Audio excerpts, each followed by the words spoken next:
Rome. The year is 509 BC.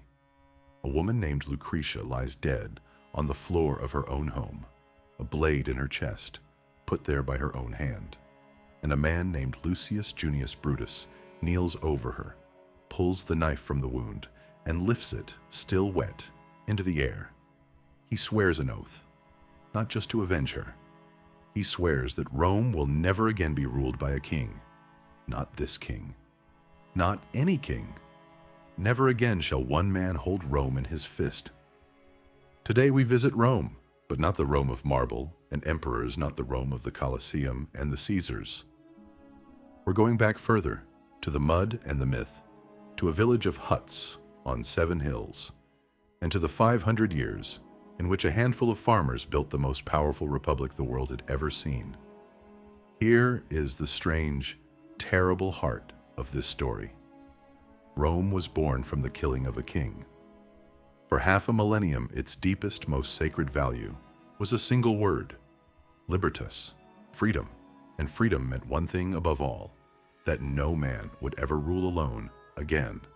Romans hated the very word for king, rex, the way we hate a curse.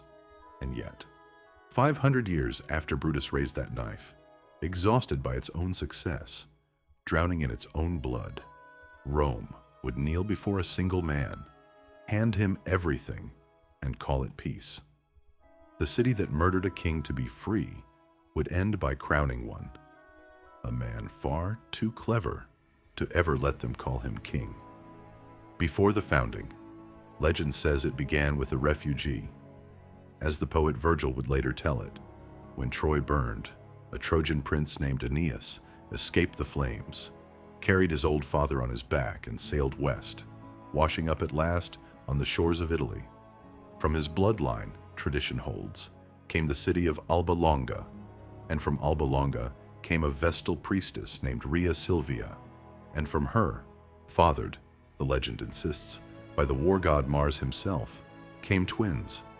Their names were Romulus and Remus, and their story begins the way Rome's whole story will end: in betrayal, within a family.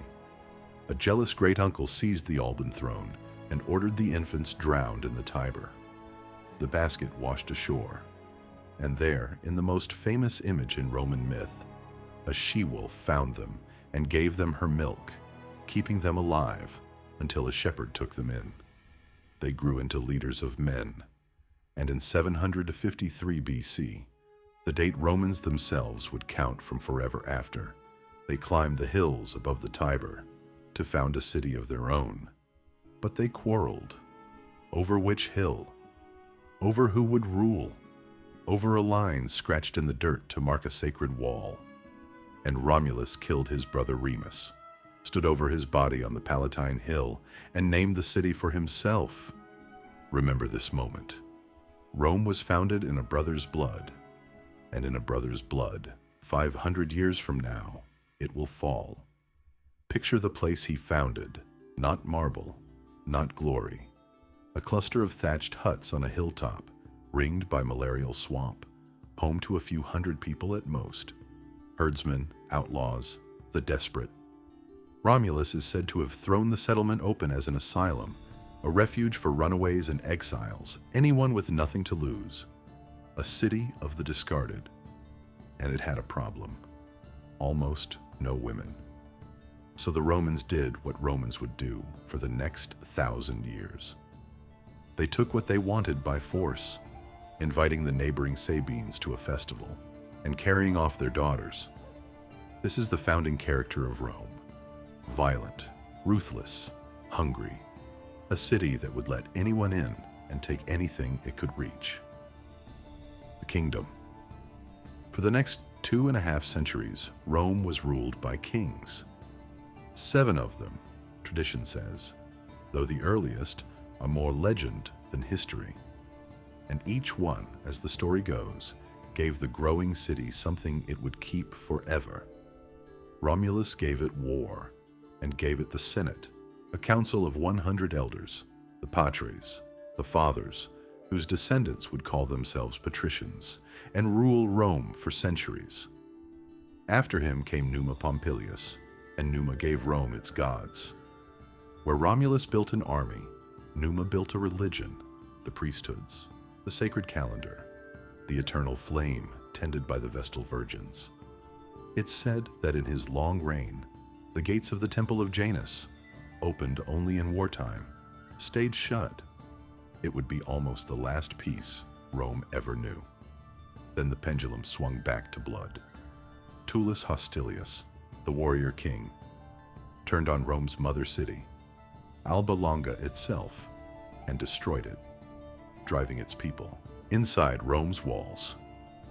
Ancus Marcius, his successor, pushed to the sea, founding the port of Ostia at the Tiber's mouth and throwing the first bridge across the river.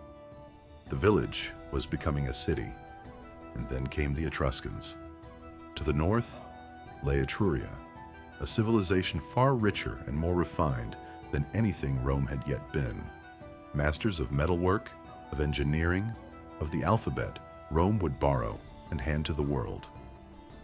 Rome's fifth king, Tarquinius Priscus, was one of them, and under the Etruscan kings, the mud and thatch settlement transformed. They drained the swampy valley between the hills and paved it into a public square, the Roman Forum, which would become the beating heart of Western politics for 1,000 years. They began the Cloaca Maxima, the Great Sewer, one of the oldest still in use on Earth.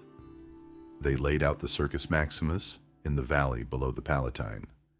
They began on the Capitoline Hill, the vast temple of Jupiter Optimus Maximus. Rome was learning to build for eternity.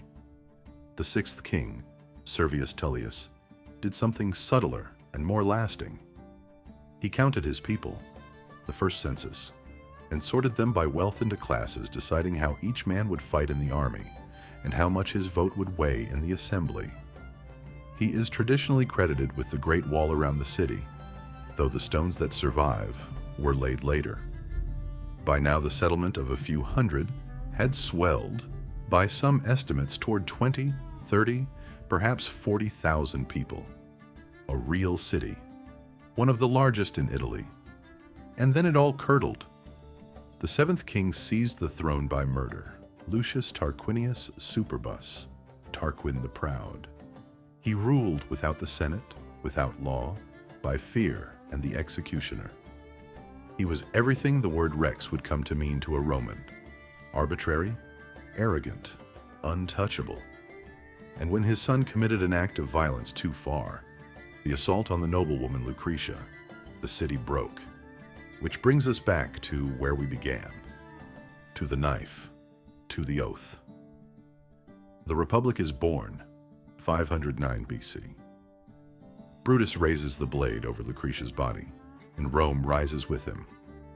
The Tarquins are driven out, the monarchy abolished, and the Romans build something the world has barely seen before. A state deliberately, obsessively engineered so that no single person can ever rule it. So how do you build a government designed around the fear of one man? You split the crown in two. Where there had been one king for life, there would now be two consuls, elected for a single year, each with the power to veto the other. When the year ended, you handed power back and went home. You could be prosecuted for what you'd done in office. Above them sat the Senate, that ancient council of elders, guiding policy, controlling the treasury, embodying the accumulated wisdom of Rome's great families. And beneath it all, ran an idea the Romans held almost as a religion: mos maiorum, the way of the ancestors. You did not innovate. You did not exalt yourself. You served and you stepped down. They stamped their new identity on their standards, 4 letters that still echo: SPQR, Senatus Populusque Romanus, the Senate and the people of Rome. Not a king, a people.